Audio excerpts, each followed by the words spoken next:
Hallelujah. परमेश्वर का thanks करते हैं जिसने आज फिर हमें समा दिया कि हम उसके पवित्र वचन को सुने। तो व्यूअर्स, ये वाली कलेक्शन सुपर कलेक्शन है अपोस्टल अंकुर योसेफ नरूला जी की। तो चलते हैं उनके पवित्र मुंह से, सुनते हैं। Let's go. अब क्या होगा एवरी डे, सुनो मेरी बात, जो खुदावंद ने मुझे बताया है। बाइबल कहती है, अगर आप जल्दी से वचन निकाल सकते हैं, ये शायद 10 उसकी 27 शायद योएल 2 उसकी 28 तो आपके पास है, उसको निकालो। उस समय ऐसा होगा, उसका बोझ तेरे कंधे पर से, उसका जुआ तेरे गर्दन पर से उठा लिया जाएगा और उस अभिषेक के कारण वो जुआ तोड़ डाला जाएगा। किस समय? उस वचन को पढ़ेंगे। उस समय, किस समय? उस समय, किस समय? किस समय की परमेश्वर बात कर रहा है? He is talking about today. वो आज की बात कर रहा है जब जीसस क्राइस्ट आ चुके होंगे। वो आज की बात कर रहा है जब परमेश्वर कुर्बानी देकर, मरकर, अपनी मर्जी से लाखों कुर्बानियां हुई होंगी। ऐसी कुर्बानी जो जीसस क्राइस्ट की तरह, इस वचन को लिखकर रखना, ऐसी कुर्बानी जो यीशु मसीह कहते, राजा कहता तू अपने आप को बचा सकता है, स्पीक एनीथिंग, कुछ बोल। अगर मुंह से इतना ही कह देगा कि ये गलत है तो मैं तुझे छोड़ दूंगा। राजा ने कहा मैं इनकी मर्जी से नहीं, उनकी मर्जी तेरे हाथ में हूं, अपनी मर्जी तेरे हाथ में हूं, और 3 दिन के बाद मैं जी उठूंगा और अपनी मर्जी से जी उठूंगा। बाइबल कहती है अपनी मर्जी से उसने उनको अपने आप को उनके हाथों में दिया और वो तीसरे दिन मुर्दों में से जी उठा। जी उठकर अपने लोगों को बोला कि अब तुम पिता की प्रतिज्ञा की बाट जोहना, पवित्र आत्मा का इंतजार करना, यरूशलेम को ना छोड़ना, सब बातों को मानना सिखाना जो मैंने तुम्हें मानना सिखाई, जगत के अंत तक मैं तुम्हारे साथ हूं, और जीवित स्वर्ग पे चला गया। बाइबल कहती है और फिर से हमें लेने के लिए आएगा। ये किस समय? इस समय, राइट नाउ की वो बात कर रहा है यशाया में बार बार यीशु मसीह का जिक्र है।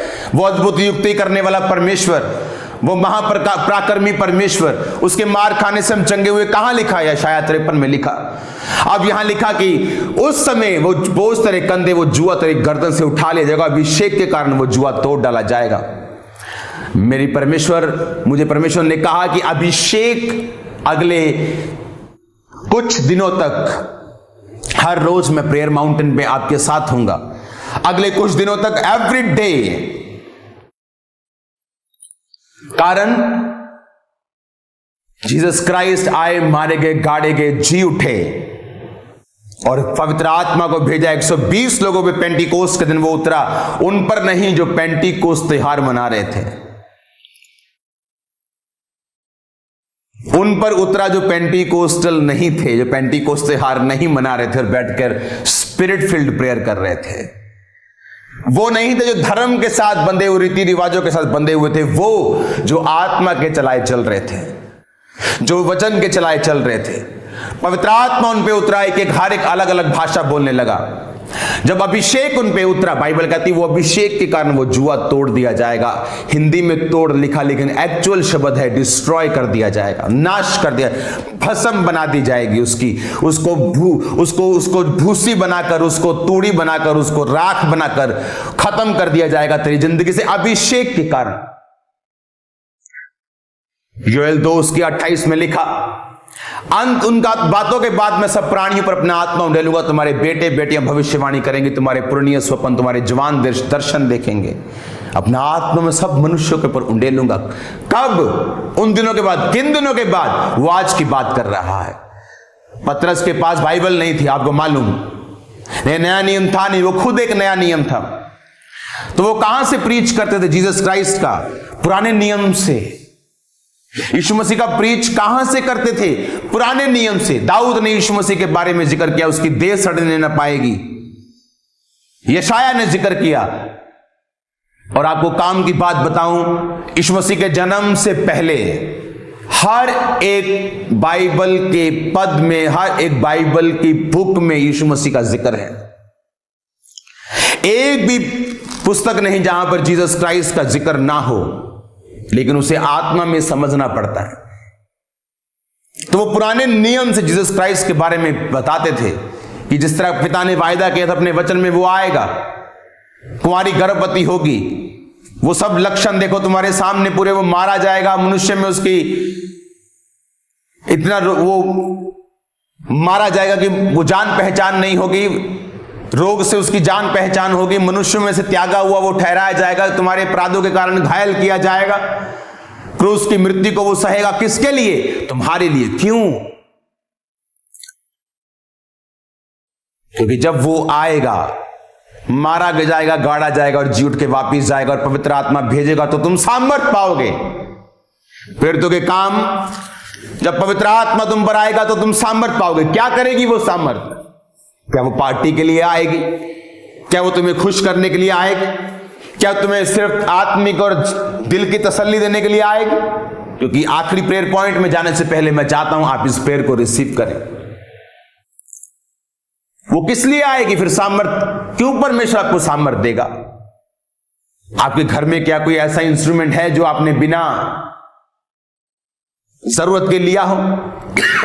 आपके घर में क्या कोई ऐसी चीज पड़ी है जो आपको जरूरत ना, आपने रख ली हो? बहुत सारी क्या चीजें ऐसी हैं महंगी कि 100 करोड़ की चीज आपने वैसे ही बोलोगे नहीं, जरूरत नहीं थी, ऐसे रख ली। उसने आपको एक मर्जी, एक प्लान के तहत पवित्र आत्मा दिया है। अगले दिनों तक प्रार्थना पहाड़ से और चर्च से थर्सडे, संडे मॉर्निंग और इवनिंग हम प्रार्थना करेंगे आपकी फुलफिलमेंट के लिए कि वो यूएल 2:28 आपकी लाइफ पर पूरा हो, यशाया 10:27 आपकी लाइफ पर पूरा हो।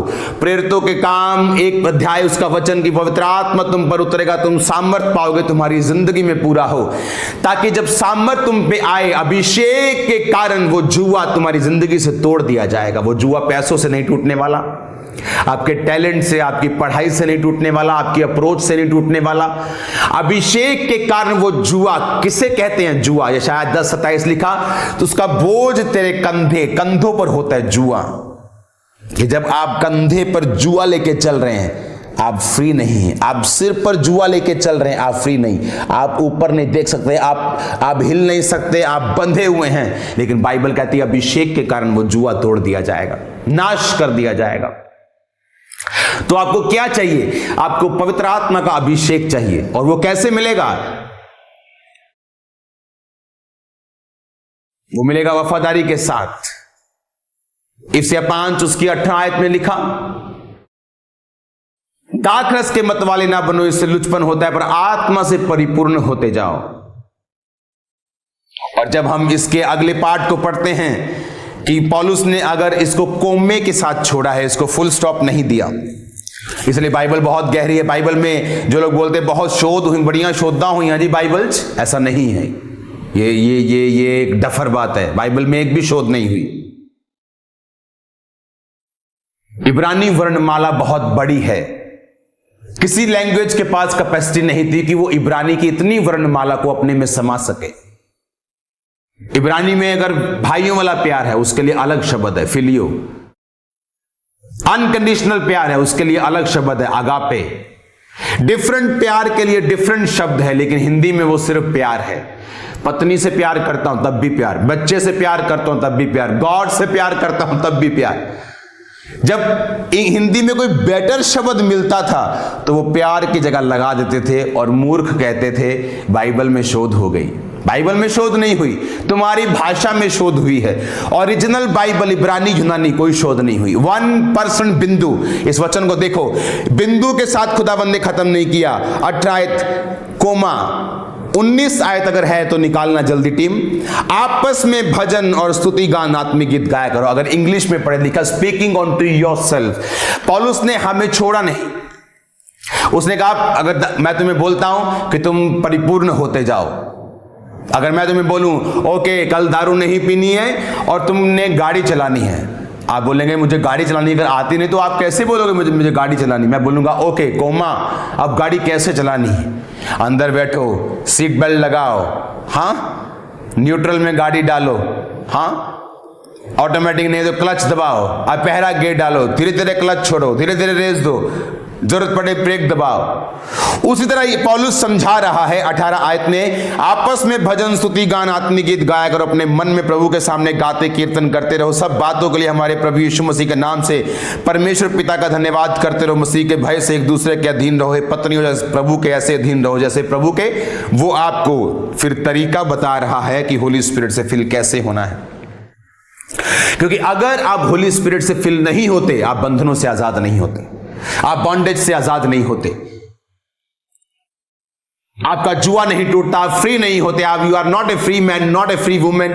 फिर आप बंधे हुए हैं, शैतान के बंधे हुए हैं, खुदा के बंधे हुए हो तो ब्लेसिंग है, शैतान के बंधे हुए हो तो एक ये ऑब्स्ट्रक्शन है, एक रुकावट है, एक बॉन्डेज है, एक बंधन है, एक श्राप है ये। और पौलुस ने ऐसे नहीं छोड़ा, उसने कहा speaking on to your self, speaking to your, अपने आप से बात करनी। कहां से?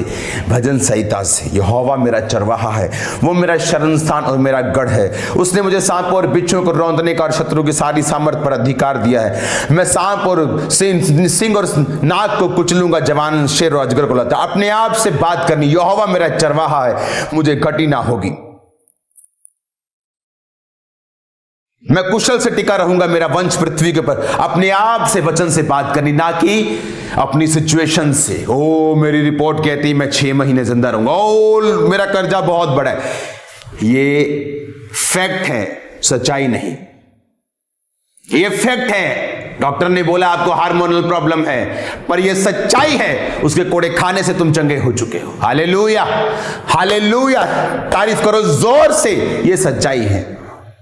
फैक्ट, सच्चाई अलग अलग हो सकती है। ये फैक्ट है कि तुम्हें घटी हो सकती है, पर यह सच्चाई है कि वो महिमा सहित सारी घटियों को मसीह यीशु में पूरा करेगा। कहता स्पीकिंग टू योरसेल्फ, अपने आप से बात करनी है अगर पवित्र आत्मा से भरना है। कैसे?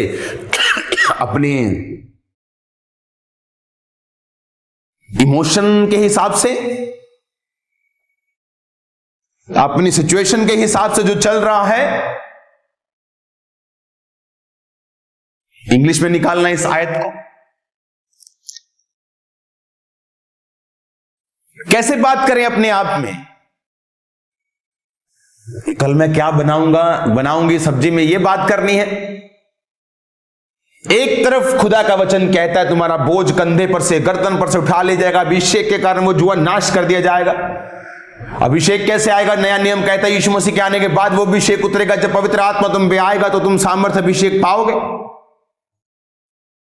अब समझ आ रही कि अभिषेक उतरेगा तो जुआ खत्म होगा। अभिषेक उतरेगा जब पवित्र आत्मा मुझ पे उतरेगा, और पवित्र आत्मा से परिपूर्ण होते जाओ। ये कैसे होगा? पहली बात तो समझ आ गई कि जुआ खत्म होगा तो अभिषेक से होगा। उस वचन को इंग्लिश में जब आ जाए तो स्क्रीन पे लगा देना कि जुआ फिनिश होगा तो कैसे होगा? अभिषेक से। सर्वशक्तिमान परमेश्वर का थैंक्स करते हैं जिसने हमें पवित्र समा दिया था कि हमने उसके पाक पवित्र वचन को सुना। तो मिलते हैं नेक्स्ट वचन को लेकर, कलेक्शन को लेकर। तब तक के लिए सबको जय मसीह।